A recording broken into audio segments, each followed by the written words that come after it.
Hey everybody, it's Rob Nazarian with Talk Android, and we have the HTC One Max here. And other than this being a very big phone, it includes Sense 5.5 and Android 4.3, so it's also a good opportunity to look at what's new and improved at HTC other than this phone itself, which we're doing our review.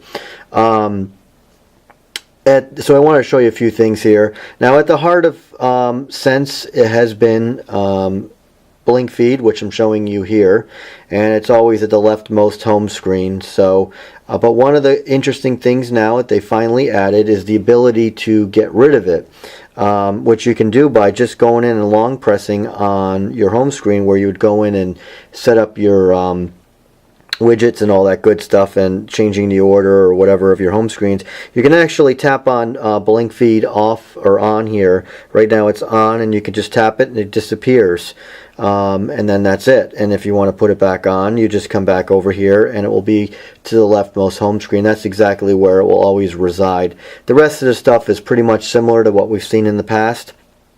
Now, I'll just go right back here to the BlinkFeed. Now, there's a completely different menu setup. So, obviously, once you get the BlinkFeed, you flick over. You actually go over again, swipe over again, and you get a slide-out menu. So it kind of feels more like an Android app now, actually, versus like a widget. And you can go ahead and from here, if you tap on highlights, it'll show like your calendar and stuff like that, as well as all the different sources that you've selected. Now you can also go in here and go in the topics and services and go ahead and add in a bunch of stuff like you've done in the past. So if you want to tap on, so say something like ESPN, you can do that. You can also come in here and sign up and get your Facebook, Google Plus, and all this. You can also post to these services as well, which is also cool. And then you can also come in here and do categories. So if you want to select an entire category for something, you can do that as well. So in entertainment, there are certain sections within that, or you can go in and just, like, for example, gaming would be right here. And then, then you can do your custom topics, which you would search for, and then you can go in here and delete and stuff.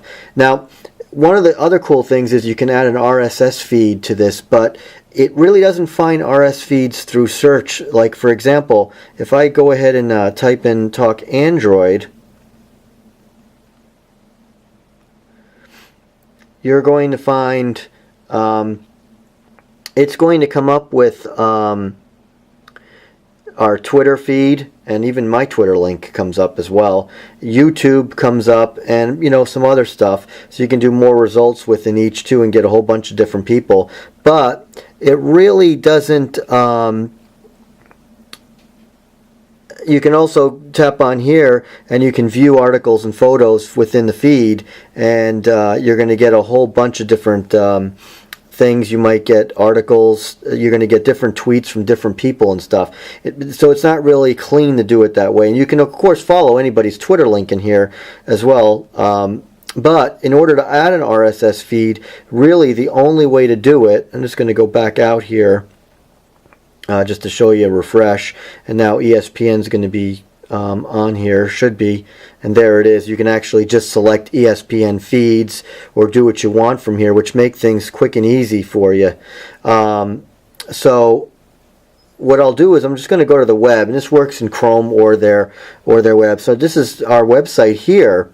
In order to add an RSS feed, you have to do it from a website, and some websites aren't going to work. It all depends on how they've set up their RSS, how the link is for it to read. So you tap on the RSS and you'll get BlinkFeed RSS here, or you're going to open up in Chrome or the internet. You make your choice. So what we're going to do is we're going to tap on BlinkFeed RSS, and right now I'll just say just once. You can always say always.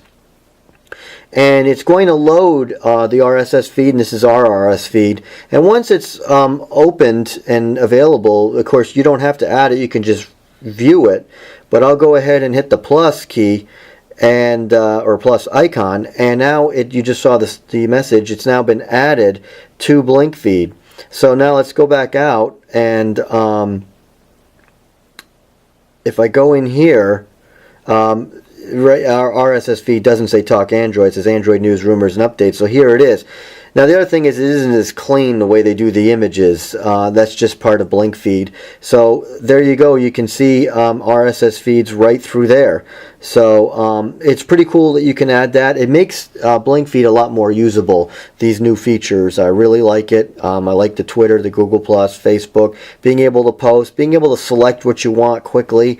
As like I said, you can go to highlights, and then it you can still do the refresh and it will update. And then it will show a bunch of stuff, show calendar appointments within or whatever. And like I said, you can go to one particular thing or the other. Very quick and easy. It's really cool. Now, the other thing I wanted to show you is the quick settings, which is right here. This was new with, I think I'm getting lost for all different versions. Android 4.2 I think this came with. But there are some new things.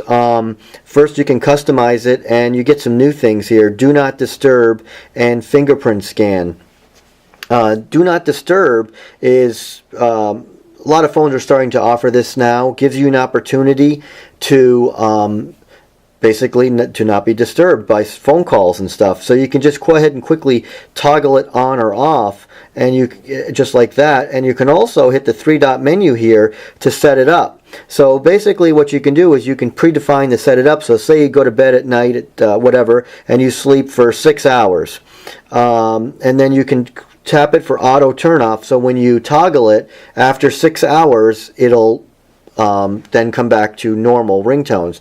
You can also have exceptions as well, so if there's emergency phone calls from family and stuff, you can add contacts in here as well, which is really slick. And you can always say always play alarm and timer sounds. Obviously, if you want to wake up earlier than that time or whatever. So it works out pretty well, and that's a cool new feature. Now let's just go back out here, and fingerprint scan I'll get into, but that's obviously toggling that on and off. We'll get into that in a bit. That's not really a Sense 5.5 thing. It's more of a well, for this particular device, although we expect that they will utilize them in other phones coming up. Now you can also come in here and edit the order and change the order of things just by sliding them, by touching the hamburger menu and sliding them. You're allowed 12 items, but you can also, and there's another 8 or so here that you can add. And my watch is going off because my phone is ringing, but we'll forget that. And so you would have to move something down, like let's say you want to move sound profile down. Now you have the opportunity to move any of these up. So for now I'll just move sound profile back. So you can put them in any order, anything that you want to do there. So that's pretty cool. So you can see they're done is 12 out of 12. That's all you'll get. That's plenty, of course, though. So we went through the do not disturb as well. And okay, the fingerprint scanner, just want to give you a quick look at how it works. It doesn't really work well, but exactly what they're set up. You can go in by actually toggling it, or going into your basic settings here and just hit fingerprint scan. Now, what they're going to tell you is you're going to go ahead and slide your finger. This isn't like a touch, like the Touch ID. You actually have to slide your finger. So now it's a matter of picking your finger. So if you're going to use your left hand, you want to tap on that left index finger. Basically what you're going to do is you're going to slide your finger. You're going to do this 4 times. So you basically put your finger here and slide it. And it didn't take, so now it's retry. Okay, that time it took, because it told me 3 more times. That is not even a rejection or an acceptance, nothing. Swipe your finger 3 more times. Okay, that time it took.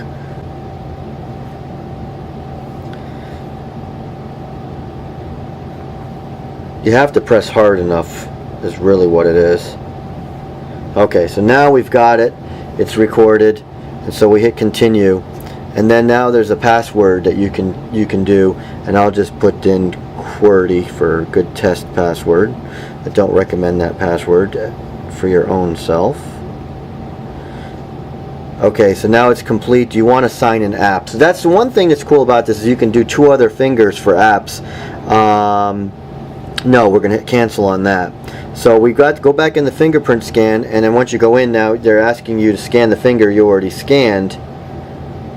And I can go in now, and I see the left index finger is to unlock.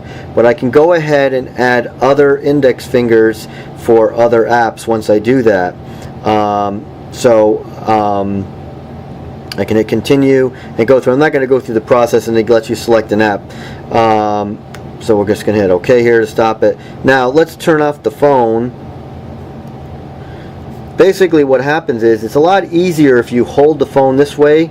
Let's go ahead and looking for the scan and do it, and it works, and it just unlocked. But if you try to do it by holding the phone like you would, you really can't find it.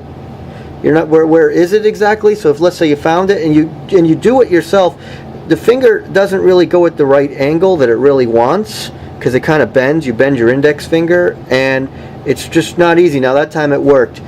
Now I find that, you know, it works, I don't know, 70-80% of the time. I'm not going to do a study on it. It's not perfect. I don't have first-hand experience with the Apple Touch ID. But from what I can see, that is a much better implementation. It has the power with it as well. With this, you have to turn on the display, then put your finger here. It's just not really the greatest implementation, and something I wish it was a lot better. I'm excited to see fingerprint scanners land on Android, but I'm not excited about this. It's also a very big phone, which makes it even harder. I would have liked to seen them implement this on a smaller phone. But since this is a niche product, it might have made sense to actually put it on something like this to get some feedback on it. But let's just try it again. So you go ahead, you take your phone out of your pocket. Now I'm trying to feel where exactly it is. I actually kind of feel where the camera is, and I'm missing it. So I got to kind of look, and now it failed, and it got it that time. So it does work, it's just not perfect, and what can I say? So that's pretty much it. There's a lot of other little things in Sense 5.5. The keyboard I'm not in love with at all. So if I go in here, in a phone this big, you should have separate number keys, but you don't. There might be a setting in there, but I haven't noticed it. Not a big deal, but Sense is Sense. It's pretty much the same as Sense 5. It's just a few enhancements, some cool enhancements. BlinkFeed is much better. The Quick Settings is nice. The fingerprint, which really isn't necessarily part of Sense 5, but as so-so. Oh, and the other thing I wanted to show you was there's also another thing on this phone, and I don't think this is necessarily a Sense 5 thing, but an app called Scribble, which is their take on S-Note and stuff, but there's no pen. You can type out things, it's, you know, pretty cool. You can also go in here, and there is let's see, I wanted to, that's a notebook, but I wanted to find where the well, let's just close the app. Double tapping will get rid of that, and then I'll go in here and hit Scribble. Still not working. Alright, there's a bunch of different templates,